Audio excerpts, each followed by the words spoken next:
మీకు వందనాలు సార్. ఈ వారం అంతా కూడా పరిశుద్ధ వారంగా ట్రీట్ చేస్తూ ఉంటాము.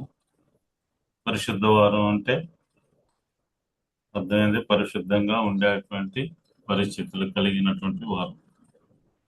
ఈ వారంలో రేపటి దినాన్ని ఏమంటారు, మనోళ్ళు పాటిస్తారు, కొంతమంది లేదో తెలియదు.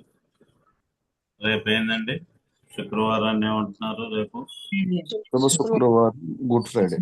గుడ్ ఫ్రైడే, మంచి శుక్రవారము. ఆ శుక్రవారానికి ముందుగా జరిగినటువంటి కొన్ని విషయాలు మనం జ్ఞాపకం చేసుకుంటాం. ఆల్రెడీ జ్ఞాపకం చేసుకుని ఉంటారు, కానీ మరలా ఒకసారి రిపీట్ చేసుకుంటే బాగుంటుంది అనే ఉద్దేశంతో తెలియజేస్తూ ఉన్నాం. యేసు ప్రభువారు యెరూషలేము ప్రవేశము. యెరూషలేము దేవాలయానికి బయలుదేరుతా ఉన్నాడు. యెరూషలేము దేవాలయానికి ప్రయాణమై వెళ్తూ ఉన్నప్పుడు కొన్ని సంఘటనలు జరిగినాయి. తర్వాత కూడా యెరూషలేము దేవాలయంలో ప్రవేశించినప్పుడు కూడా ఏం జరిగిందయ్యా అంటే, ఆ దేవాలయాన్ని చూచి దాన్ని ప్రక్షాళన చేయాలి అనేటువంటి ఆలోచన ఆయనకు కలిగింది.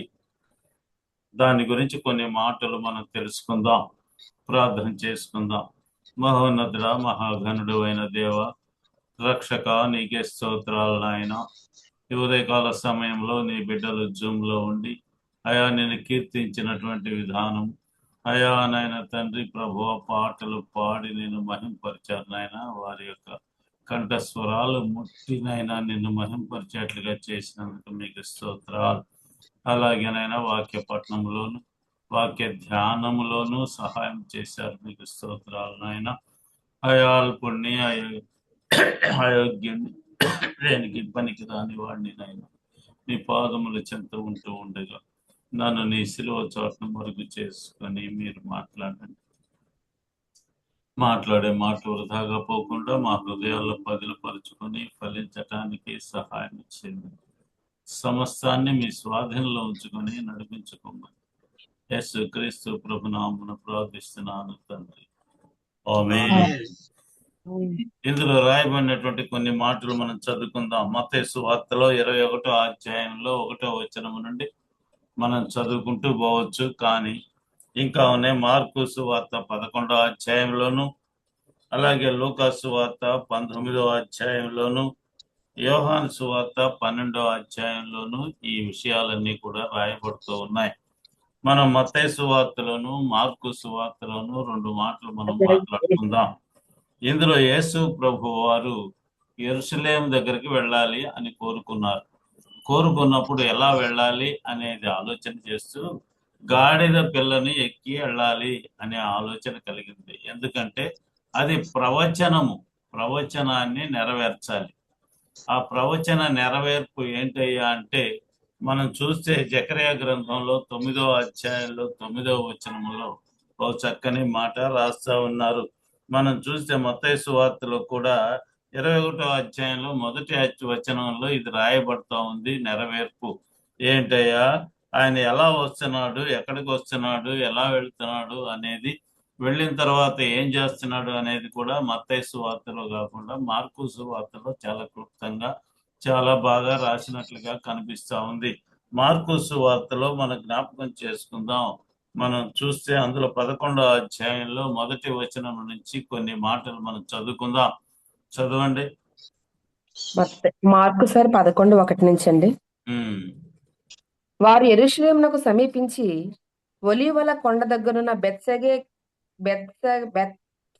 బెతనియా అను గ్రామములకు వచ్చినప్పుడు ఆయన తన శిష్యుల్లో 2 చూచి, మీ ఎదుట ఉన్న గ్రామమునకు వెళ్ళుడి, అందులో మీరు ప్రవేశింపగానే కట్టబడి ఉన్న ఒక గాడిద పిల్ల కనపడును, దాని మీద ఏ మనుషుడును ఎప్పుడును కూర్చుండలేదు, దానిని విప్పి తోలుకుని రండి. ఎవడైనను మీరెందుకు ఇలాగూ చేయుచున్నారని మేము అడిగిన ఎడల అది ప్రభువునకు కావలసి ఉన్నదని చెప్పుడి. తత్క్షణమే అతడు దానిని ఇక్కడికి తోలి పంపునని చెప్పి వారిని పంపెను. ఆమేన్. వారు వెళ్ళగా వీధిలో ఇంటి బయట తలవాకిట కట్టబడి ఉన్న గాడిద పిల్ల ఒకటి వారికి కనపడెను. దాన్ని విప్పుచుండగా అక్కడ నిలిచి ఉన్న వారిలో కొందరు, మీరేమి చేయుచున్నారు, గాడిద పిల్లని ఎందుకు విప్పుచున్నారని వారిని అడిగిరి. అందుకు శిష్యులు యేసు ఆజ్ఞాపించేట్లు మాట ఏందో తెలుసండి. ఆ గాడిద ఎక్కడ కట్టబడ్డదట అందులో రాస్తున్నాడు, చాలా క్లియర్ గా ఉంది. మిగిలిన వాటిల్లో ఈ మాట లేదు, కానీ మార్కు సువార్తలో రాయబడతా ఉంది. ఆ గాడిద ఎక్కడ కట్టబడ్డదో రాస్తా ఉన్నాడు. ఎక్కడట? బయట తలవాకిట కట్టబడి ఉందండి. ఇంటి బయట తలవాకిట తలవాకిట కట్టబడి ఉంది. కట్టబడి ఉంది. అటు ఇంట్లోకి పోవట్లేదంట, ఇటు బయటికి పోవట్లేదట. మెయిన్ ద్వారం దగ్గరే కట్టబడిందంట. అది మానవ హృదయాన్ని ఒక్కసారి పరిశీలన చేస్తే ఇటు దేవుని దగ్గరికి రావటం లేదు, అటు లోకంలోనికి పోకుండా ఉంటున్నారు. చాలా మంది ఈ రోజుల్లో చేసేది అదే. ఏం చేస్తున్నారు? దేవుని సన్నిధానంలో ఉండి తన హృదయాన్ని ఎక్కడికో పంపిస్తూ ఉంటారు. దేవుని మాటలు విందామని వచ్చి హృదయంలో అనేక రకాలైనటువంటి ఆలోచనలతో వస్తూ ఉంటారు. ఈ గాడిద కూడా చాలా క్లియర్ గా రాస్తున్నాడు. ఎక్కడుందట? తలవాకిట కట్టబడితే, మెయిన్ డోర్ లో కట్టబడ్డదంట. అది ఇంట్లోకి పోవట్లేదట, బయటికి రావట్లేదట. యేసు ప్రభు వారు అంటున్నటువంటి ప్రకటన గ్రంథం రాస్తున్నాడు, నీవు అటు ఇటు లేకుండా ఉన్నావు కాబట్టి ఇప్పుడు దాకా నా నోట్లో నుండి నేను నిన్ను ఉమ్ము వేస్తాను అంటున్నటువంటి మాట మనం జ్ఞాపకం చేసుకోవచ్చు. ఎంత గొప్పదైనటువంటి మాట ఇది. తలవాకిట కట్టబడినటువంటి గాడిద అది మానవుని యొక్క స్వభావానికి గుర్తుగా కనిపిస్తా ఉంది అనేది ఇందులో ప్రాముఖ్యమైనటువంటి మాటగా మనం తెలుసుకోవాలి. జకరియా గ్రంథకర్త కూడా అంటూ ఉన్నాడు, ఇందులో యెరూషలేము ప్రవేశాన్ని గురించి ఒక ప్రవచనాన్ని మనకి తెలియజేస్తా ఉన్నాడు. ఏమి రాస్తున్నాడు అందులో చదవండి. 9వ అధ్యాయం 9వ వచనంలో, సియోను నివాసులారా బహుగా సంతోషించుడి, యెరూషలేము నివాసులారా ఉల్లాసముగా ఉండుడి. నీ రాజు నీతిపరుడును రక్షణ గలవాడును దీనుడనై గాడిదను గాడిద పిల్లను ఎక్కి నీ యొద్దకు వచ్చుచున్నాడు. చాలు. ఇందులో అంటున్నటువంటి మాట, సియోను నివాసులు ఏం చేయాలట? సంతోషించు అనే మాట రాస్తా ఉన్నాడు. యెరూషలేము నివాసులారా ఉల్లాసంగా ఉండండి అనే మాట కూడా మాట్లాడుతా ఉన్నాడు. ఇందులో సంతోషించయ్యా అని అన్నాము అంటే ఒక వ్యక్తిని అతను అప్పుడు దాకా ఎలాంటి స్వభావం కలిగి ఉన్నాడు, ఎలా ఉన్నాడు? సంతోషంగా లేడు అని అర్థం. నువ్వు నడువయ్యా అంటే అప్పుడు దాకా నడవకుండా కూర్చొని ఉన్నాడు అని అర్థం. నువ్వు లేవయ్యా అంటే కూర్చొని ఉన్నాడు అని అర్థం. అంటే తను ఏదైతే చేయలేకపోతున్నాడో అది గుర్తు చేస్తూ ఏం చేస్తున్నాడయ్యా? సంతోషించయ్యా అనే మాట మాట్లాడుతూ ఉన్నాడు. సియోను నివాసులారా మీరు సంతోషించండి, బహుగా సంతోషించండి, బాగా సంతోషపడండి. మీరు యెరూషలేము నివాసులారా ఉల్లాసంగా ఉండండి. ఎందుకు ఉండాలి వీళ్ళు? ఉల్లాసంగా ఎందుకు ఉండాలి, సంతోషంగా ఎందుకు ఉండాలి అనే మాట ఒక్కసారి గుర్తు చేస్తా ఉన్నాడు. కారణం ఏంటి? వాళ్ళు ఎలా ఉన్నారు, వాళ్ళ స్వభావాలు ఇప్పటిదాకా ఎలా ఉన్నాయి, వాళ్ళ స్వభావాలు మార్చుకోవాలి అనే హెచ్చరిక అందులో కనిపిస్తా ఉంది. సియోను నివాసులారా, దీని మీద మంచి పాట కూడా ఒకటి రాయబడ్డది, ఇదిగో అనే పాట. ఇదిగో నీ రాజు వచ్చుచుండే, సియోను కుమారి సంతోషించు, యెరూషలేం కుమారి ఉల్లాసించు, నీదు రాజు నీతితో దోషమేమియు లేకయే, నీదు రాజు నీతితో దోషమేమియు లేకయే, పాపరహితు ప్రభు వచ్చుచుండే, సియోను కుమారి సంతోషించు, యెరూషలేం కుమారి ఉల్లాసించు. హెచ్చరిక అన్నమాట ఇది. నువ్వు ఇప్పుడు దాకా ఉన్నటువంటి నీ బ్రతుకులో నుండి సరైనటువంటి బ్రతుకులోకి రా అనే హెచ్చరిక ఇందులో కనిపిస్తా ఉంది. ఎందుకు ఆ విధంగా అనాల్సి వచ్చింది అంటే, ఆ సియోన్లో ఉన్నటువంటి ప్రజలు, సియోను కుమారి అంటే సియోను అనబడినటువంటి ప్రాంతంలో ఉన్నటువంటి ప్రజలు, యెరూషలేము కుమారి అంటే యెరూషలేము ప్రాంతంలో ఉన్నటువంటి ప్రజలు ఎలా ఉన్నారు అంటే అతి భయంకరమైనటువంటి పరిస్థితుల్లో ఉన్నట్లుగా మనకు కనిపిస్తా ఉంది. రెండవ రాజుల గ్రంథంలో మనం చూస్తే 19వ అధ్యాయంలో 21వ వచనాన్ని మనం పరిశీలన చేస్తే అందులో రాస్తున్నటువంటి ఒక చక్కని మాట కనిపిస్తా ఉంది. ఒకసారి జ్ఞాపకం చేసుకుంటే అందులో ఏం రాయబడ్డదో తెలుస్తుంది. చదువుకుందాం అతని గూర్చి ఒకసారి. అవును సార్. అతని గూర్చి యెహోవా సెలవిచ్చిన మాట ఏదనగా, ఉమ్, సియోను కుమార్తె అయిన కన్యక నిన్ను దూషణ చేయుచున్నది, నిన్ను అపహాస్యము చేయుచున్నది. యెరూషలేము కుమారి నిన్ను చూచి తల ఊచుచున్నది. నీవు ఎవరిని తిరస్కరించితివి? ఎవరిని దూషించితివి? నీవు గర్వించి ఎవరిని భయపెట్టితివి? ఇజ్రాయేలీయుల పరిశుద్ధ దేవునినే గదా నీ దూతల ఇదిగో చేత అంటున్నాడు చాలమ్మా. ఇజ్రాయేలు పరిశుద్ధ దేవుణ్ణే కదా నువ్వు ఈ విధంగా చేస్తున్నావు అంటే దేవుణ్ణి తిరస్కరించే స్వభావం ఆ మనుషుల్లో ఉంది. ఒక్కరు కూడా సరైనటువంటి వాళ్ళ ఆ ప్రాంతంలో లేరు అనేటువంటిది మనకు తెలుస్తా ఉంది. ఎందువల్ల అంటే దేవుని యొక్క ఉనికి వారి మధ్యలో ఉన్నా కూడా వాళ్ళు పట్టించుకోలేదు. 400 సంవత్సరాల పాటు దేవుని యొక్క ఉనికి అప్పుడప్పుడు కనిపిస్తున్నా కూడా వాళ్ళు గమనించలేకపోతా ఉన్నారు. ఆ మార్గాన్ని ఎంచుకోలేకపోతున్నారు. పైగా వాళ్ళ స్వభావాన్ని గురించి ఈయన అంటున్నటువంటి మాట ఏందంటే, నిన్ను అపహాస్యం చేస్తున్నటువంటి ప్రజలు వాళ్ళు యెరూషలేము నిన్ను చూచి ఏం చేస్తుందట? అపహాస్యం చేస్తా ఉన్నారు. నిన్ను దూషణ చూచి చేస్తుంది. తల ఊస్తూ ఉన్నారు. తలకాయ ఇలా అంటున్నారు. ఓహో, ఇదే కరెక్ట్, అది కరెక్ట్ కాదు. దేవుడు ఎక్కడున్నాడయ్యా? ఉంటే మాకు ఇన్ని కష్టాలు ఎందుకు వస్తాయి అనేవాళ్ళు కూడా ఈ రోజుల్లో మనకు కనిపిస్తూ ఉంటారు. వాళ్ళని గురించి అంటున్నాడు, నువ్వేం చేస్తున్నావు? ఎవరిని నువ్వు తిరస్కరించేది అనే మాట రాస్తా ఉన్నాడు. నీవు ఎవరిని తిరస్కరిస్తున్నావు? ఎవరో ఆయన ముందు తెలుసుకో. నువ్వు తిరస్కరిస్తున్నటువంటి, నీవు వ్యతిరేకిస్తున్నటువంటి ఆ వ్యక్తి ఎవరు? ఎవరిని నీవు తిరస్కరిస్తా ఉంది? ఆలోచన చేసావా?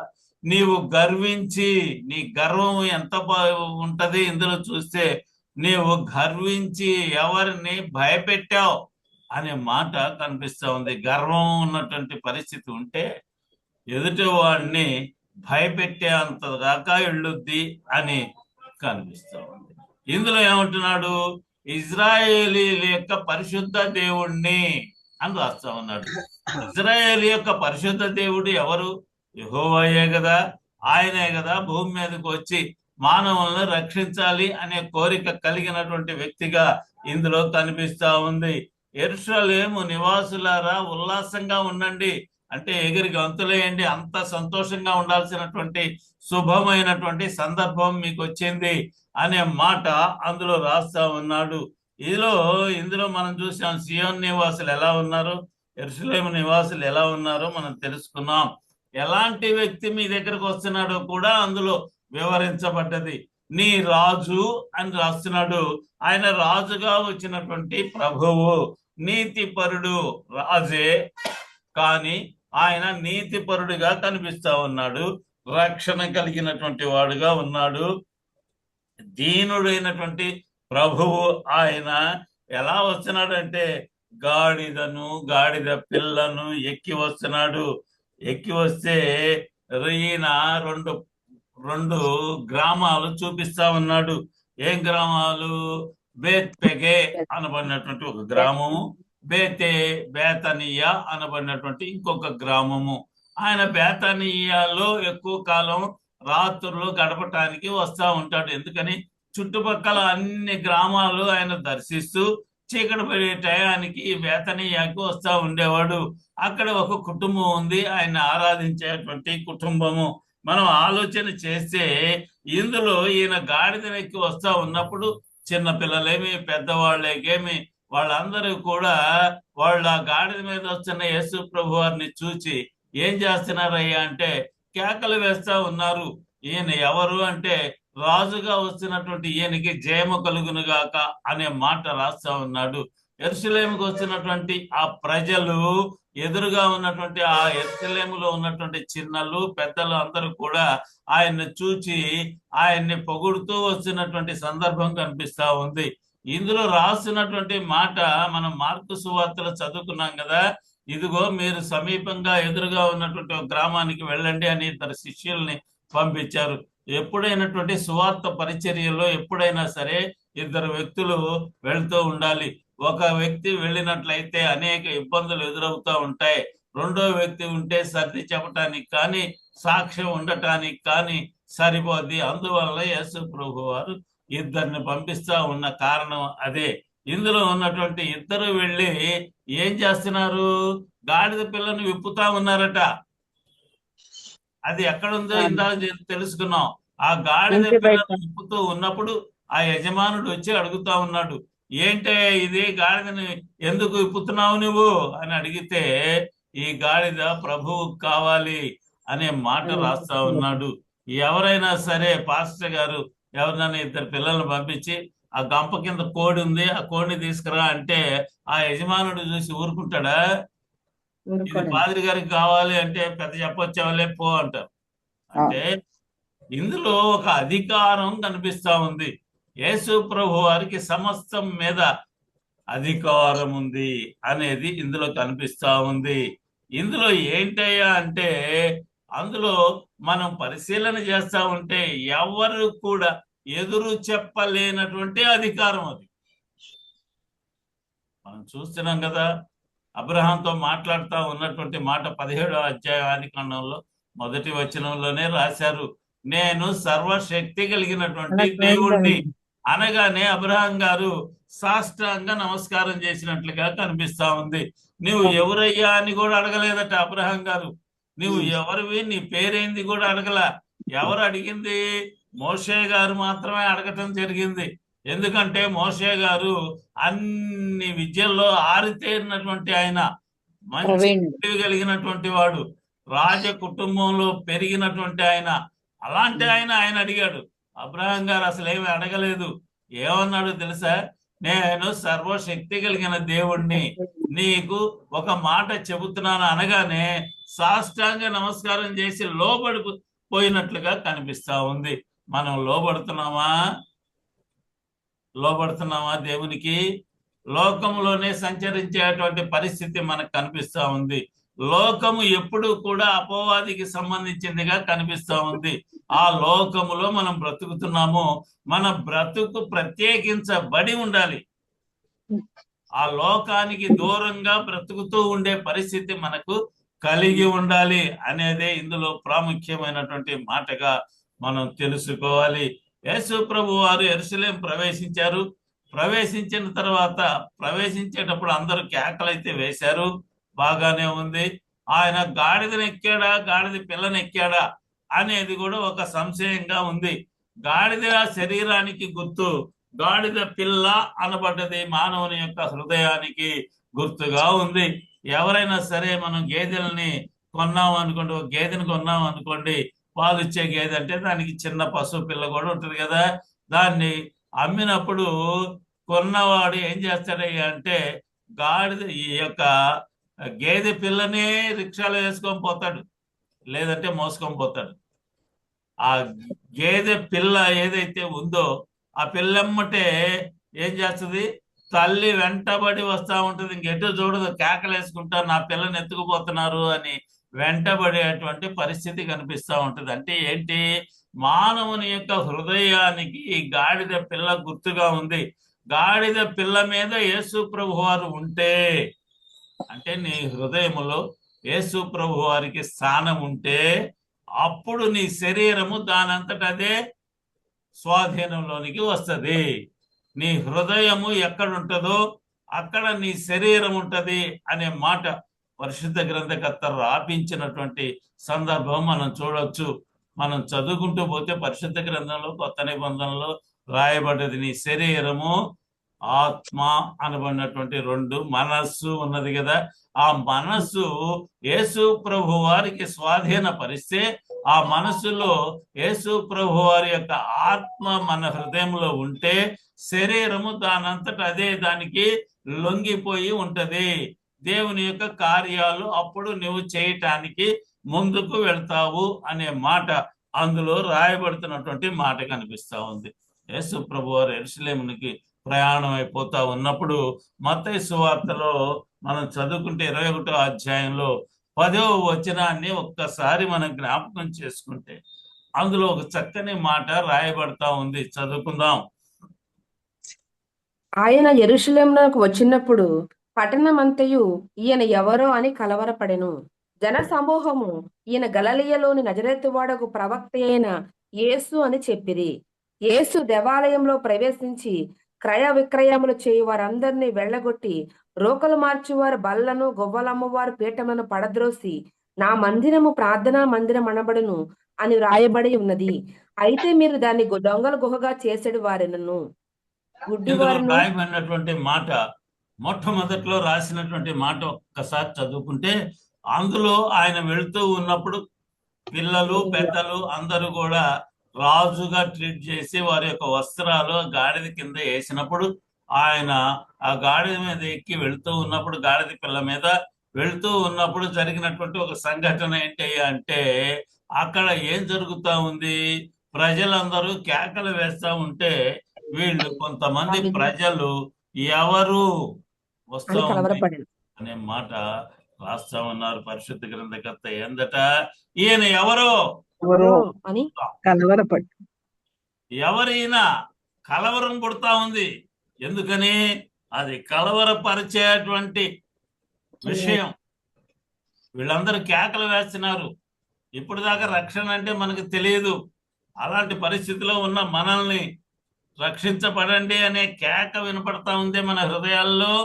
అసలు ఈయన వచ్చే ఆయన ఎవరు అనేది చూస్తూ ఉన్నారు. చాలా మంది అనుకుంటా ఉంటారు, ఈయన ఎవరో చూడాలి. ఎప్పుడైతే ఒక విషయంలో ఇది ఏంటి అని గాని, ఈయన ఎవరు అని గాని హృదయంలో కలిగితే ఆ మాట, వెంటనే ఆయన్ని చూడాలి అనేటువంటి ఉద్దేశం కలుగుద్ది. చూస్తే చాలు, రక్షణ దానంతటదే వచ్చుద్ది అనే మాట పరిశుద్ధ గ్రంథకర్త రాపించాడు. ఆయన ఎవరో చూడాలి అనే కోరిక కలిగినటువంటి వాళ్ళు రక్షించబడ్డారు. కలవరము కలిగిందట. ఇందులో మనం చూస్తే మొట్టమొదట్లోనే ముగ్గురు వ్యక్తుల్ని మనం గమనించవచ్చు. జ్ఞానులు అన్నారు. వాళ్ళు ఎంతమంది వచ్చారంటే వాళ్ళ కానుకలను బట్టి వాళ్ళు ముగ్గురు అన్నారు. వాళ్ళు ఏం చేశారయ్య అంటే రాజు దగ్గరికి పోయారు. రాజు దగ్గరికి పోయి, ఇదిగో యూదుల రాజు అని చెప్పగానే ఆ విన్నటువంటి వాళ్ళందరికీ కూడా కలవరం పట్టింది. వాళ్ళందరూ కూడా కలవరపడ్డారు, భయపడ్డారు. అలాగే ఇది ఎందుకు జరుగుతా ఉంది, ఇదంతా కూడా ఇప్పటిదాకా లేనటువంటి దాన్ని, కొత్త విషయాన్ని ఈయన తెలియజేస్తున్నారు. వీళ్ళు ఏంటది, మీరు వెళ్ళి తెలుసుకొని వచ్చి నాతో చెప్పు. ఎవరు? మన బజార్లో కొత్త వ్యక్తి వస్తే 2-3 సార్లు అల్లి ఇటు తిరిగితే మనం చూసామనుకోండి, ఏమంటాం, ఎవరయ్యా ఈయన, మన బజార్లోకి ఎందుకు వచ్చాడయ్యా, ఏం చేయటానికి వచ్చాడయ్యా, ఎవరితో పని ఉందయ్యా, ఈ ప్రశ్నలన్నీ మానవునికి కలుగుతూ ఉంటాయి. వాడు మంచోడో దొంగోడో మన బజార్లో తిరిగేవాడు అనే ఆలోచన కలుగుతూ ఉంటుంది. ఇక్కడ కూడా యేసు ప్రభు వారిని చూచినటువంటి వాళ్ళు వెంటనే బయటకు వచ్చి తొంగి చూశారు. చూసి ఈయన ఎవరు, వీళ్ళందరూ రాజుగా పనిచేస్తున్నారే, ఈయన కొత్త రాజా, ఏ రాజు ఈయన అని చూడగానే ఈయన ఫలానా వ్యక్తి అని చెప్పినటువంటి వాళ్ళు కనిపిస్తున్నారు. చాలా మందిని మనం పరిశీలన చేస్తే ఈయన ఎవరు అని అనేటప్పుడు మొట్టమొదటిగా పరిశుద్ధ గ్రంథంలో రాయబడినటువంటి మాట మనం చదువుకోవచ్చు. ఇందులో ఏంటయ్యా పరిశుద్ధ గ్రంథకర్త అంటున్నటువంటి మాట ఒక్కసారి జ్ఞాపకం చేసుకుందాం. ఆదికాండం 1వ అధ్యాయం 1వ వచనములో ఒక చక్కని మాట రాయబడతా ఉంది. ఆయన ఎవరు? భూమి ఆకాశములను సృష్టించిన దేవుడు. దేవుడు ఏం చేశాడంటే ఆయన మొట్టమొదట్లో భూమి ఆకాశములను సృష్టించాడండి. ఆది యందు భూమిని, దేవుడు. ఆకాశాన్ని సృష్టి చేసినటువంటి దేవుడు ఆయన. ఎవరంట ఆయన? ఈయన ఎవరో చూడాలి అనుకున్నారు కదా, వాళ్ళకి అవును. తెలియాలి ఎవరైనా. యేసు ప్రభు వారిని గురించి మాట్లాడుతున్నప్పుడు ఈయన ఎవరు అని ప్రశ్నిస్తే, యోహాను గారు రాసినటువంటి 1వ అధ్యాయంలో 1వ వచనాన్ని మనం జ్ఞాపకం చేసుకుంటూ 14వ వచనం కూడా ఒకసారి జ్ఞాపకం చేసుకోవచ్చు. ఎవరంట ఆయన? మొట్టమొదటిలో రాశారు యోహాను సువార్తలో. ఆయనే వాక్యం అయి ఉన్నాడు. సమస్త సృష్టిని సృష్టి చేయడానికి కారకుడు ఆయనే. అలాంటి ఆయన ఈ మనుషుల మధ్యలోనికి వస్తా ఉన్నాడు. ఎవరయ్యా ఆయన? సమస్తము ఎవరి చేత సృష్టించబడ్డదో ఆయనే ఈయన. సమస్తమును ఆయన మూలముగా 4వ కలిగెను. వచనంలో ఏమనుంది అందులో? ఆ వాక్యము శరీరధారి అయి ఆ, కృపా సత్య సంపూర్ణుడుగా మన మధ్య నివసించెను. చాలు. తండ్రి వల్ల కలిగిన ఇందులో అంటున్నాడు ఆ వాక్యము ఏదైతే ఉందో, ఏ వాక్యము? సమస్తాన్ని సృష్టి చేసినటువంటి ఆ వాక్యము, ఆ మాట. మొట్టమొదట్లో దేవుడు భూమి ఆకాశములను సృష్టించాడు అని రాసినటువంటి ఆ మాట మనం జ్ఞాపకం చేసుకుంటే, ఆ మాటే భూమి మీదకి వచ్చినట్లుగా రాస్తున్నటువంటి యోహాను గారిని మనం జ్ఞాపకం చేసుకోవచ్చు. ఇందులో ఏమంటున్నాడు? ఆ వాక్యము శరీరధారి అయి భూమి మీదకి మన వచ్చింది. మధ్య ఆ శరీరధారి అయి ఎలా ఉన్నాడు ఆయన? కృపా కృపా సత్య సంపూర్ణుడుగా మన మధ్యలో నివసించినట్లుగా కనిపిస్తా ఉంది. ఆయన సృష్టికర్త అయినటువంటి దేవుడు. ఆయన చూడగానే మనకు తెలిసిపోద్ది ఏంటయ్యా ఈయన ముఖం యొక్క వచ్చేసి ఎలా ఉంది అనేది మనం చూస్తే, మనం పరిశుద్ధ గ్రంథంలో జనులందరి ముందు క్రొత్త నిబంధనలో రాయబడినటువంటి మాట మత్తయి సువార్త 8వ అధ్యాయంలో 27వ వచనంలో చూడొచ్చు. మార్కు సువార్త 4వ అధ్యాయం 41వ వచనంలో కూడా మనం చూడొచ్చు. సముద్రము ఉప్పొంగిపోతా ఉందట. ఈ మనుషులు యేసు ఆశ్చర్యపడి ప్రభు వారు సముద్రం మీద కాలు పెట్టినప్పుడు ఏం జరిగిందో అందులో రాస్తా ఉన్నాడు. సముద్రము ఉప్పొంగిపోతా ఉంది. మానవుని యొక్క హృదయంలో దేవుని యొక్క స్థానం ఉంటే ఆ మానవుని యొక్క హృదయం ఉబ్బి తబ్బిబ్బైతా ఉంటుంది. ఇక లోకంతో నాకు పని లేదు అనేటువంటి స్వభావము అతనికి వచ్చేస్తుంది అనేది తెలుసుకోవాలి అంటున్నాడు. ఇందులో ఈయన గాలిని సముద్రాన్ని ఏం చేశాట? లోబడుచున్నవని లోబడతా ఉన్నాయట. అవన్నీ కూడా నీకు ఎవరైనా లోబడుచున్నవని చెప్పుకుని సముద్రాన్ని లోబరుచుకునేటువంటి ఆయన, గాలిని లోబరుచుకునేటువంటి వ్యక్తి ప్రజలందరూ చూస్తూ ఉండగానే జరిగింది. శిష్యుల్ని బలపరచడానికి ఏర్పాటు చేయబడినటువంటి ఒక విషయము ఇందులో కనిపిస్తా ఉంది. సముద్రము ఉప్పొంగిపోతా ఉందట. కారణం ఏంటి ఉప్పొంగటానికి? నన్ను సృష్టించినటువంటి సృష్టికర్త అయినటువంటి దేవుడు నా మీద తన స్థానాన్ని స్థిరపరిచాడు, నా మీద నడుస్తున్నాడు. ఎప్పుడైనా దేవుడిని నమ్ముకున్నాక నీ హృదయం ఎప్పుడైనా తబ్బిబ్బైపోతూ ఇక నాకు లోకంతో పని లేదా అని అనుకున్నావా? సృష్టికర్త అయినటువంటి దేవుడి నీ హృదయాన్ని అధిరోహించినప్పుడు నీ ప్రవర్తన ఎలా ఉంటది ఆలోచన చేసావా? ఇందులో అంటున్నాడు ఆయన అంతటితో ఆగల. భూమి మీద ఆయన ఎన్నో గొప్ప కార్యాలు చేశాడు అనేది ప్రజలు వింటా ఉన్నారు, పొగుడుతున్నారు కదా. యేసు ప్రభు వారిని గాడిద మీద ఎక్కి వస్తా ఉన్నప్పుడు జనులు పొగుడుతా ఉన్నారు. ఏందా పొగడతా? ఏందట? మత్తయి సువార్త 10వ అధ్యాయం 8వ వచనములో కొన్ని విషయాలు రాయబడతా ఉన్నాయి. అవి ఏంటో చదువుకుందాం. ఆయన ఏందయ్యా? యెషయా గ్రంథం 53వ అధ్యాయంలో 5వ వచనాల్లో కూడా ఒక చక్కని మాట, ఇదే మాటని ప్రవచనంగా రాయబడతా ఉన్నట్లుగా కనిపిస్తా ఉంది. ఆయన రోగులను స్వస్థపరచాడు. రోగులను స్వస్థపరచడం ఎవరి వల్ల అవుద్ది అనే మాట మనం జ్ఞాపకం చేసుకోవాలి. అందులో రాస్తున్నాడు చనిపోయిన వారిని లేపాడు. లేపుతారు చనిపోయినటువంటి వాళ్ళని. వాళ్ళే చచ్చిపోయి ఎక్కడో ఉంటారే, వాళ్ళ సంగతి వాళ్ళకే తెలియదు, మన సంగతి మనకే తెలియని పరిస్థితులు ఉన్నాయి ఒకనొకప్పుడు. ఇప్పుడంటే రక్షించబడి దేవుని దగ్గరికి వెళ్తాం అనుకుంటున్నాం. అంతకుముందు రక్షించబడకుండా ఉన్నప్పుడు మన పరిస్థితి ఏంటి? ఎక్కడికి పోతామో తెలియదే. చనిపోయినటువంటి వాళ్ళందరూ కూడా ఎక్కడికి పోతున్నారో తెలియదు, మనం చనిపోతే ఎక్కడికి పోతామో తెలియదు. కాబట్టి ఇందులో లేపబడినటువంటి మనుష్యులు ఒక్కసారి తెలుసుకొని ఉంటారు. చచ్చిపోయిన తర్వాత ఎక్కడున్నామో తెలుస్తుంది కదా వాడికి.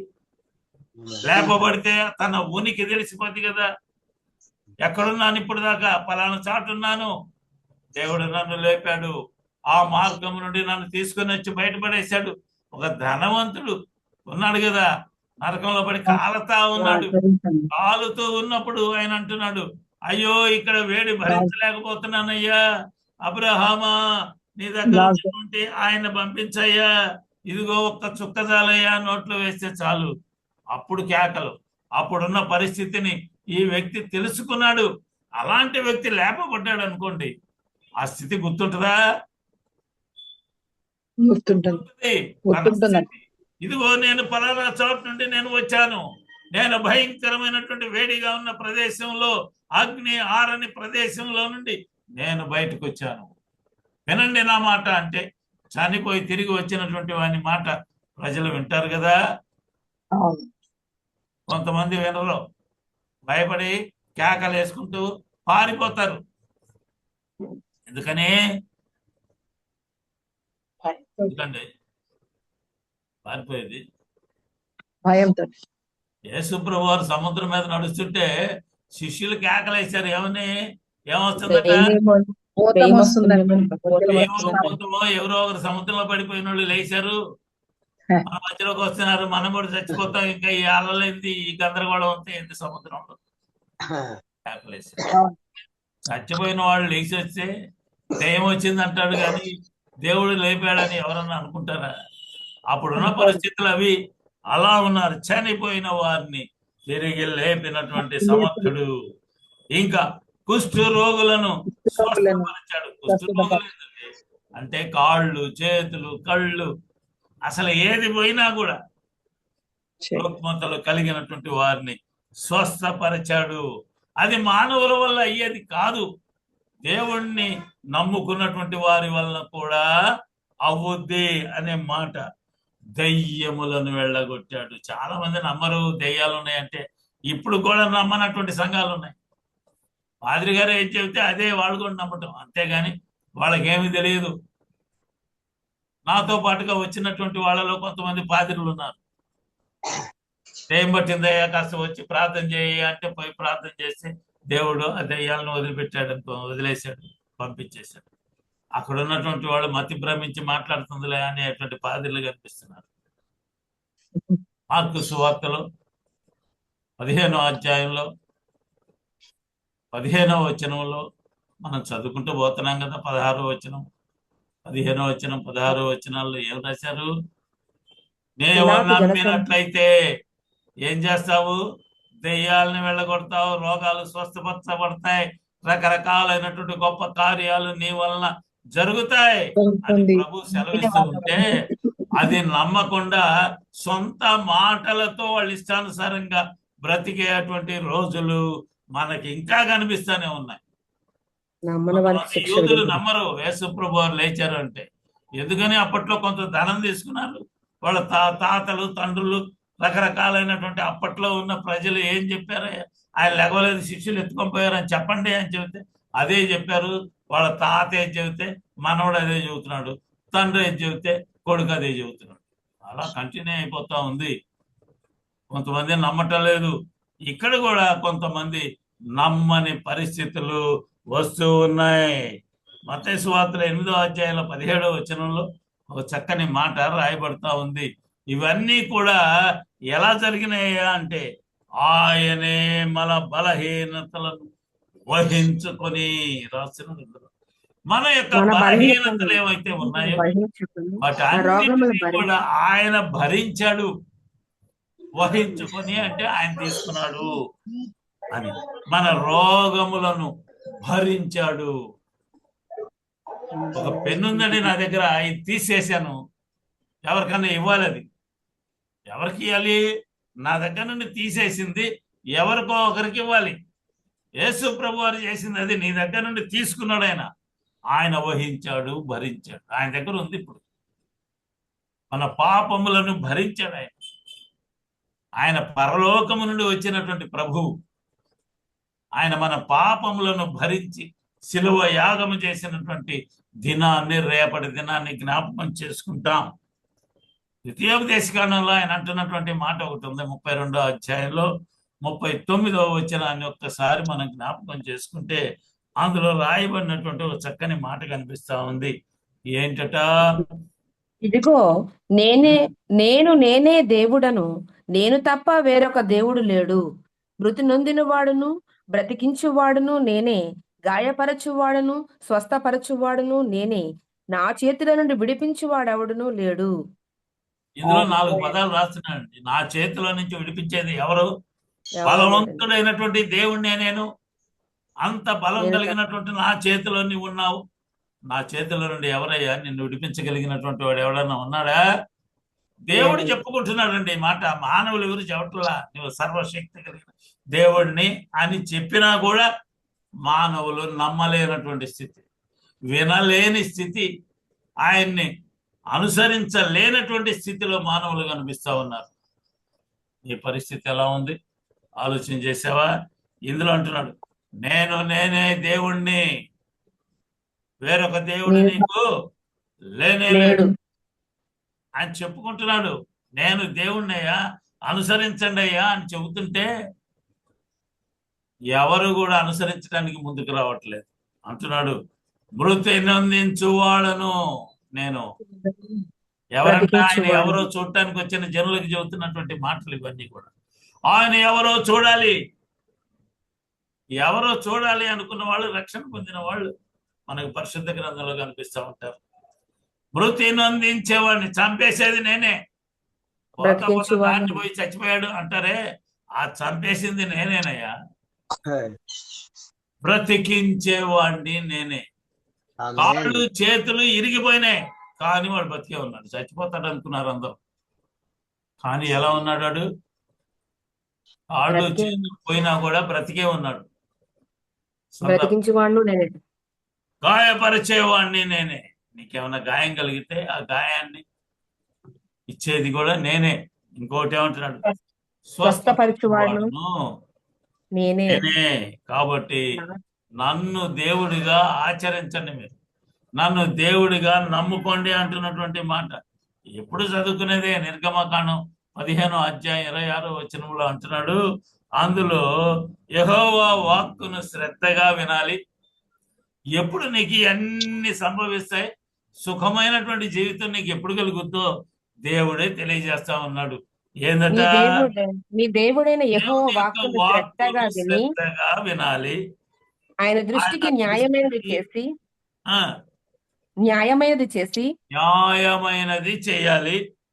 ఆయన ఆజ్ఞలకు విధేయులై ఆజ్ఞలకు విధేయులై నడుచుకోవాలి. ఆయన కట్టడలన్నిటినీ అనుసరించి నడిచిన ఆయన ఎడల కట్టడలను అన్నిటినీ అనుసరించి నడిస్తే నేను అప్పుడండి ఐగుప్తీయులకు పైన కలుగు చెప్పిన అన్ని కూడా నీకు జరిగేది. ఊరకనే ఇస్తానని చెప్పడు దేవుడు. కొన్ని విషయాల్లో ఇస్తానంటాడు కానీ అందరికి యూనివర్సల్ కాదది. ఏంటయ్యా అంటే, నీవు ఈ విషయాల్లో జాగ్రత్తగా ఉంటే నేను నిన్ను స్వస్థపరుస్తాను. ఐగుప్తులో చేసినటువంటి రోగాలు ఏమి కూడా రాకుండా చేస్తాను.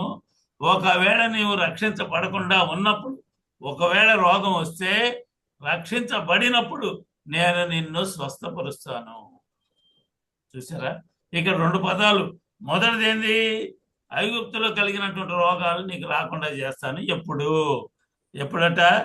శ్రద్ధగా విన్నప్పుడు, ఆయన దృష్టికి న్యాయంగా న్యాయమైనది చేసినప్పుడు, ఆజ్ఞలకు ఆయన విధేయులై ఆజ్ఞలకు విధేయులే నడుచుకున్నప్పుడు, ఆయన ఆయన కట్టడలను కట్టడలను అనుసరించి నడుస్తూ ఉంటేనే అక్కడ రోగాలు రాకుండా చేస్తాను. నడుచుకోకుండా ఉన్నప్పుడు, అంతకు ముందు జీవితంలో నీకు రోగం వచ్చింది, వస్తే దాన్ని ఏం చేస్తాటే ఈయన? స్వస్థపరిచేటువంటి దేవుడు. ఎంత గొప్పదైనటువంటి మాట అందులో రాస్తున్నారు. యేసు ప్రభు వారు ఒక చాట నిలబడ్డారు, కూర్చున్నారు. కూర్చుంటే శిష్యులందరూ కూర్చున్నారు. 12 మంది శిష్యులు ఉన్నారు. అప్పుడు అందరు కూర్చుంటే, మనిషి కుమారుడు ఎవరని అనుకుంటున్నారు ప్రజలు? చెప్పండి మీరు. మనం కూడా అనుకుంటా ఉంటాం, నన్ను గురించి ఏమనుకుంటున్నారా ఊళ్ళో జనం అనరా? ఇప్పుడు వాక్యం చెబుతున్నానండి, నన్ను గురించి ఏమనుకుంటున్నారయ్యా? జూమ్లో ఉన్నటువంటి వాళ్ళు 50 మంది పైన వచ్చారు కదా, ఈయనకు వాక్యం తెలుసు అంటున్నారా, తెలియదు అంటున్నారా, సరిగా చెబుతున్నాడు అంటున్నారా, సరిగా చెప్పట్లేదు, అర్థం కావట్లేదు అంటున్నారా? ఎలా అంటున్నారు? యేసు ప్రభు వారికి ఆ అనుమానం వచ్చింది. వాళ్ళు శిష్యులు ఏమనాలా? ఒకే ఒక ఆయన అన్నాడు. ఏమన్నాడు? నీవు పేతురు గారు అంటున్నారు అందులో. ఏమన్నాడు తెలుసా?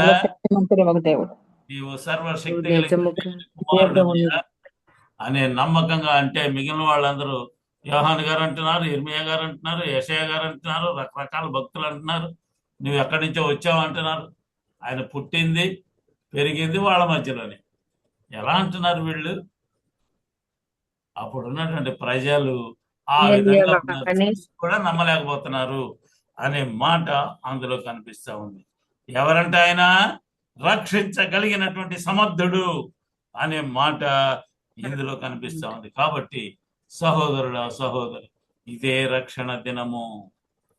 కొరింథీయులకు రాసిన 2వ పత్రికలో 6వ అధ్యాయం 3వ వచనాన్ని అంటున్నాడు, ఇదిగో ఇప్పుడే మిక్కిలి అనుకూల సమయము, ఇదిగో ఇదే రక్షణ దినము అని అంటా ఉంటే, ప్రజలందరూ వింటా ఉంటే, ఒక అధికారి అంటున్నాడు అపోస్తల కార్యముల గ్రంథంలో 16వ అధ్యాయం 30-31 వచనాలు మనం గమనిస్తే, సమయం అయిపోవస్తుంది. అందువల్ల స్పీడ్ గా చెబుతున్నాను, నోట్ చేసుకోండి చాలా. అపోస్తల కార్యముల గ్రంథం 16-30-31లో, అయ్యలారా పొందాలి, పొందుటకు నేనేమి చేయగలను? నేను రక్షణ పొందాలి అనుకుంటున్నాను, నేను ఏమీ చేయాలి. చేయాలి. రక్షించబడాలంటే ఏం చేయాలి? ఇప్పుడే రక్షణ దినం ఇదే అంటున్నావు కదా, బానే ఉంది, రక్షణ దినం అయితే వచ్చింది, నేనేం చేయాలి? రక్షణ దినం నాడు ప్రభు యేసునందు ఏం చేయాలి? నువ్వు విశ్వాసం ఉంచాలి. నమ్మకం ఉంచు. అప్పుడు నీవును నీ ఇంటి వారును రక్షణ పొందుతారు. పొందుతారు. దేవుడు పిలుస్తున్నాడండి. ఏమని పిలుస్తున్నాడో తెలుసా? అపోస్తల కార్యముల గ్రంథంలో 2వ అధ్యాయంలో 21వ వచనంలో, ఆయన నామమున ప్రార్థన చేయి వారందరూ రక్షణ పొందుతారు. ప్రార్థన చేయాలి అంటే ఆయన ఎవరో తెలియాలి కదండి. ఆయన ఎవరో తెలియకుండా ప్రార్థన ఎలా చేస్తారండి? పౌలు గారు అలా వెళుతున్నారంటే ఎదేశపట్నంలో వెళ్తా ఉన్నప్పుడు ఒక బలిపీఠం చూశాట, వాళ్ళతో మాట్లాడుతా ఉన్నాడు, మీరు సమస్తమైనటువంటి దేవతారాధనలో గొప్పవాళ్ళుగా కనిపిస్తున్నారు, ఏది కనపడితే అదే దేవుడు అంటున్నారు. అదిగో బలిపీఠం మీద నేను చూశాను, తెలియబడని దేవునికి అని రాయబడింది. నీకు తెలియబడనటువంటి ఏ దేవుడిని అయితే మీరు కొలుస్తున్నారు, నేను తెలుసుకున్నటువంటి ఒక దేవుడు ఉన్నాడు, ఆయన దేవుడు అంటే. కాబట్టి వినండి అని చెప్పినటువంటి సంఘటన మనకు కనిపిస్తుంది. ప్రభువు పిలుస్తున్నాడు. యెషయా గ్రంథంలో 45వ అధ్యాయంలో 22వ వచనము, భూదిగంత నివాసులారా నా వైపు చూచి రక్షణ పొందండి. ఈయన ఎవరు? చూడటానికి వచ్చారండి, చూశారు కదా, వాళ్ళని చెబుతున్నాడు, నా వైపు చూడండి, నేను గాడిద పిల్లని ఎక్కొస్తున్నాను, నీ హృదయం నాకు కావాలి, నీ హృదయంలో ఎక్కి కూర్చోవాలి నేను. ఇప్పుడు దాకా నీ హృదయం ఎలా ఉంది? గాడిద స్వభావంగా ఉంది. పిల్లలు ఎవరైనా తప్పు చేస్తే పిలుస్తుంటారు, వరే గాడిద అని. గాడిద స్వభావం ఆ విధంగా ఉంది. గంతలు కడితేనే ముందుకు పోద్ది, లేకపోతే పోదు. అంటే ఏంది? గంత ఇలా కడతారు, ఇటు ఇటు చూడలేదు, ముందుకే చూడాలి కంపల్సరీ, ముందుకు చూసే నడవాలి. గంట కట్టకపోతే ఎటు చూస్తుందట అది, అనేది ముందు కాళ్ళతో అనలేదు, వెనక కాళ్ళతో తన్నే గాడిద వంటి స్వభావం మానవునికి ఉంటుంది అనేది ఇందులో కనిపిస్తారు ఉంది. ఇందులో ఆయన ఎవరో తెలియజేస్తున్నాడు. తెలియజేస్తున్నా కూడా ప్రజలు నమ్మలేకపోతున్నారు. ప్రజలకి ఈయనే చెప్పుకుంటున్నా ప్రజలు నమ్మలేకపోతున్నారు. అందువలన దేవుడు చెప్పాల్సి వచ్చింది. 2 సందర్భాల్లో దేవుడే తన వాక్కును పంపించి చెప్పాడు. బాప్తిస్మం ఇస్తూ ఉన్నప్పుడు, బయటకు వచ్చినప్పుడు, ఈయన నా ప్రియ కుమారుడు, ఆనందించుచున్నాను. అలాగే మత్తయి సువార్త 17వ అధ్యాయంలో 5వ వచనంలో మనం గమనిస్తే, ఈయన దేవుని యొక్క ప్రియ కుమారుడు అని రాశాడు. అది ఎప్పుడు? రూపాంతరపు కొండ మీద శిష్యుల ముందు నేను రూపాంతరం చేస్తే ఆయన యొక్క ఆకారాన్ని వీళ్ళు చూశారు. ఇంకెక్కడికి పోలేమయ్యా, ఇక్కడే పర్ణశాల కట్టుకుందాం, ఉందాం, ఇంకెక్కడికో పోవటం ఎందుకు, వాళ్ళు శ్రమ పెడతంటే శ్రమ పట్టడం అనే మాట అందులో కనిపిస్తా ఉంది. చూసారా? అలాంటి దేవుణ్ణి వీళ్ళు చూచి రక్షణ పొందాల్సినటువంటి సందర్భం ఇందులో కనిపిస్తా ఉంది. ఈయన దేవాలయంలో ప్రవేశించినట్లుగా కనిపిస్తా ఉంది. అది ప్రార్థనా మందిరం మనం గమనిస్తున్నాం కదా. ప్రార్థనా మందిరానికి వచ్చేటప్పుడు ప్రజలు ఎలా ఉంటున్నారో ఒక్కసారి మనం జ్ఞాపకం చేసుకోవచ్చు. ప్రార్థనా మందిరంలో ఒక్క రోజు గడిపితేనట ఎన్ని రోజులు గడపచ్చు? 1000 రోజులు గడిపినట్టుగా లెక్క ఉన్నది. ఎలాంటి మందిరంలో ఒక రోజు గడపచ్చు? ఆ మందిరం ఎలా ఉండాలి? యేసు ప్రభు వారు చూస్తే యెరూషలేము దేవాలయానికి ఎంత గొప్పదైనటువంటి చరిత్ర ఉంది. అలాంటి చరిత్ర కలిగినటువంటి ఆ దేవాలయాన్ని వీళ్ళు ఎలా చేశారట? దొంగల గుహగా చేశారంట. దొంగల గుహ ఏంటిది? దొంగల గుహ అని హృదయము, అది దొంగలకు మయమైపోయింది. ఎవడా దొంగ? వీడి దొంగ నచ్చుకునేవాడు అపవాదికి పేరుంది. అంటే నీ హృదయము దేవునికి కావాలి, కానీ ఆ హృదయంలో నిండిపోయింది ఎవరు? అపవాది నిండుకున్నాడు. దాన్ని బయటికి లాగేసేయి, దేవునికి స్థానం ఏర్పాటు చేయి. దాన్ని శుద్ధి చేయటానికి వచ్చినటువంటి ప్రభువు అలాంటి దేవాలయం ఎలా ఉండాలట? తేజో మహిమ నిలిచేటువంటి స్థలంగా ఉండాలి. దేవుని యొక్క తేజస్సు అందులో ఉండాలి. రెండవదిగా ఎలా ఉండాలట? రాత్రి గడిపేటట్టుగా ఉండాలి. కొన్ని మందిరాల్లో రాత్రులు గడపాలంటే ఎంత భయంగా ఉంటుందో, భయపడతా ఉంటారు ప్రజలు. ఎప్పుడేమవుతుందో తెలియదు. అర్పణలు అర్పించేటువంటి మందిరంలాగా ఉండాలి. ఇంకా దేవుని యొక్క వాక్కు అక్కడ తెలియజేసేదిగా ఉండాలి మందిరం. ఇంకా ప్రజలను ఆనందింపజేసేదిగా ఉండాలి. కొన్ని మందిరాలకు పోతే ప్రజలు ఆనందంతో పోకుండా దుఃఖంతో పోయేటువంటి వాళ్ళు కూడా మనకు కనిపిస్తూ ఉంటారు. ప్రార్థనా మందిరంగా ఉండాలి. ఎప్పుడైతే ప్రార్థనా మందిరంగా ఉంటుందో అప్పుడు నీ హృదయం ఆనందంతో కేకలు వేస్తుంది. స్వస్థతలు జరిగేటువంటి మందిరంగా ఉండాలి. అపవిత్రాత్మలు వెళ్ళిపోయే మందిరంగా ఉండాలి. ఇలాంటి మందిరములో ఒక దినము గడపాలి. అసలు ఆ మందిరం అలా ఎందుకు అయింది అనేది ఇంకొక పర్యాయం మనం జ్ఞాపకం చేసుకోవచ్చు. ఎందుకు అయింది అంటే వాళ్ళు ఏం చేశారయ్యా, అక్కడ ఉన్నటువంటి పెద్దలు కానీ, రకరకాలైనటువంటి అక్కడ ఉన్నటువంటి గొప్పవాళ్ళు అనుకున్నటువంటి వాళ్ళు కానీ, దేవుని యొక్క మాటలు చెప్పేవాళ్ళు కానీ ఆ మందిరాన్ని ఆ విధంగా మార్చివేశారు. కారణం లాభాపేక్ష. లోకములో ఉన్నదంతా వాళ్ళ చుట్టూ తిరిగింది. వాళ్ళకే, వాళ్ళ బంధువులకే కావాలి. చాలా మందిరాల్లో ఇప్పుడు చూస్తూనే ఉంటాం. పండగలప్పుడు కొవ్వొత్తులు వెలిగించండి, మా దగ్గరే కొనండి, మా దగ్గర కొంటే ఆ ధనము దేవుని దగ్గర ఉంటుంది.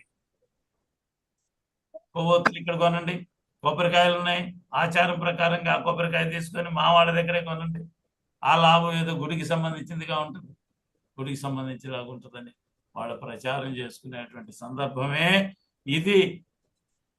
దాన్ని బట్టి ఆలోచన చేస్తూ ఉంటారు. మనం చదువుకుంటూ పోతే పరిశుద్ధ గ్రంథంలో ఒక చక్కని మాట ఒక్కసారి జ్ఞాపకం చేసుకోవచ్చు. ఏమి రాశారయ్యా అంటే ద్వితీయోపదేశకాండం 14వ అధ్యాయంలో 22 నుండి 26 వచనాల వరకు మనం చదువుకుంటూ పోతే అందులో ఎవరైనా కానుక ఇవ్వాలి అంటే దూర ప్రాంతం నుండి వచ్చేవాళ్ళు అందులో ఏం చేయాలి అనేది రాయబడ్డది. ఏం చేయాలంటే అందులో పరిశుద్ధ గ్రంథకర్త రాపించాడు. నాకు 100 బస్తాలు ఒట్లు పండినాయి అనుకోండి, దశంభాగంగా ఎంత ఇవ్వాలి? మోసుకొని రాలేము 10 బస్తాలు. కాబట్టి దాన్ని ఏం చేస్తాము, ఆ ఊర్లోనే, మా ఊర్లోనే ఏం చేస్తాను, 10 బస్తాలు వెండి మారుస్తాను. వెండి అయితే ఇంతే వచ్చేది కాబట్టి ఈజీగా ఉంటుంది, పోర్టబుల్ అనమాట. దాన్ని తీసుకొని వస్తారు, తెచ్చి అక్కడ ఉన్నటువంటి షాపుల్లో మార్చి అక్కడ ఏదైతే ఇవ్వాలి అనుకుంటున్నాడో అదే రూపంలో మళ్ళీ తెచ్చి యెరూషలేములో ఇస్తారు. ఆ లాభం ఏదో ఉంటది కదా, అది వ్యాపారస్తులకు పోతా ఉంటది. ఇది గమనించినటువంటి అక్కడ ఉన్న పెద్దలు, యాజకులు వాళ్ళందరూ ఏం చేశారంటే ఆ లాభం వాళ్ళకి ఎందుకు ఇవ్వాలా, మన వాళ్ళు పేదరికంలో ఉన్నారు కదా, వాళ్ళని లోపల భాగంలో యెరూషలేము ప్రాంగణంలో వీళ్ళని చేర్చి అక్కడ వ్యాపారం చేయటం మిగిలిచేశారు. ఆ లాభం ఏదో మన వాళ్ళకే వచ్చిందిలే. కాబట్టి అది చివరికి ఎలా అయిపోయింది, అన్యాయస్తులు నిలబడేటువంటి స్థలం అయిపోయింది. అందులో రాసినటువంటి మాట, ద్వితీయోపదేశకాండంలో రాసే మాట అదే. కాబట్టి వాటి అన్నిటిని తీసి బయటికి పండి ప్రెమిసెస్ అవతల ఉండాలి. దేవుని మందిరంలో కానీ ఆ ప్రెమిసెస్ లో కానీ ఉండటానికి వీలు పడదు అని దాన్ని ప్రక్షాళన చేసినట్టుగా కనిపిస్తా ఉంది. వాళ్ళకి యాజకులకి వాళ్ళందరికీ కూడా కోపం వచ్చిన కారణాల్లో ఇది కూడా ఒకటి. ఇంకొకటి కారణం వాళ్ళు ఏం చేశారు అంటే శనివారాన్ని పాటించటం లేదు, ధర్మశాస్త్రాన్ని లెక్క చేయకుండా చేస్తున్నాడు. ఇవన్నీ ఉన్నాయి. కాబట్టి ఇందులో ఏంటయ్యా అంటే మొట్టమొదటిది నీ హృదయం ఎలా ఉందో తెలుసుకోవాలి. అది దేవుని వైపు మళ్ళాలి. యెరూషలేము దేవాలయం వైపు అంటే దేవుని వైపు, అది దేవుని యొక్క నివాస స్థలం. కాబట్టి నీవేం చేయాలయ్యా అంటే అక్కడికి నీవు ఏం చేయాలి? ప్రయాణం అయిపోవాలి. నీ హృదయము దేవుని వైపు తిరగాలి. దేవుని వైపు తిరిగితే నీ హృదయము సంతోషంగా ఉంటది.